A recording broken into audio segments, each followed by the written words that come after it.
everyone, welcome to Dewandaru Better Lives channel, the right place where you learn English. Jangan lupa subscribe dan aktifkan lonceng notifikasi agar kamu enggak ketinggalan video terbaru. Alright, let's dive in. Kali ini kita akan membahas tentang tips-tips penting untuk menjawab listening test.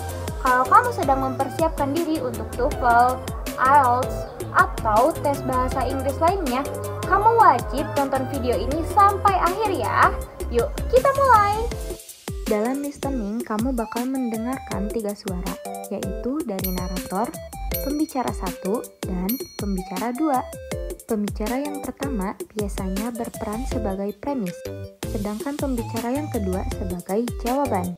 Nah, biasanya narator akan mempertanyakan apa saja dari pembicara kedua. Jadi, pembicara kedua punya peran yang cukup penting. Tapi, kalaupun bisa nih, kamu juga harus fokus ke pembicara pertama. Nah, jadi tahapannya gini. Kalau kamu nggak bisa mendengar pembicara pertama, fokus ke pembicara kedua. Kak, kalau aku juga nggak bisa mendengar pembicara kedua, gimana?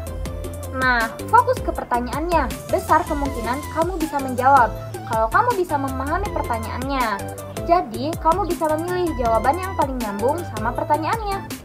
Yang kedua, satu hal yang kamu harus tahu, kalau dalam listening juga ada soal yang menjebak loh. Kamu harus benar-benar mendengarkan apa yang pembicara katakan. Misalnya nih, pembicara 1 bilang, "Are you hungry?" Lapar enggak? Pembicara 2 itu menjawab, "Not really, nggak terlalu sih." Kamu bisa aja cuman mendengarkan kata not ini yang mana artinya bisa jadi nggak lapar. Padahal yang dimaksud pembicara kedua adalah ia tidak terlalu lapar, bukan dia tidak lapar. Cukup jelas kan? Jadi hati-hati ya, jangan sampai kejebak di soal seperti ini. Yang ketiga, biasanya nih, listening di nomor 30 ke atas dialognya udah mulai panjang. Nah, kamu bisa pakai trik ini biar kamu tetap bisa jawab dengan benar. Triknya, kamu harus memahami konteksnya dengan format 5W1H. Apa yang sedang dibicarakan, siapa saja yang terlibat, kapan, di mana, kenapa, dan bagaimana kejadian itu bisa terjadi.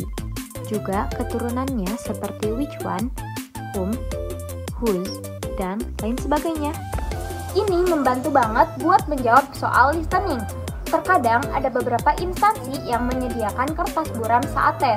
Jadi, kamu bisa pakai untuk mencatat informasi tersebut. Yang terakhir, udah pasti kamu harus sering latihan listening. Nah, jadi itu dia 4 tips and trick untuk menjawab listening test. Semoga tips ini bermanfaat dan bisa membantu kamu dapetin skor impian ya. Jangan lupa untuk like, komen, dan subscribe supaya nggak ketinggalan tips belajar bahasa Inggris lainnya. Sampai jumpa di video berikutnya. Bye!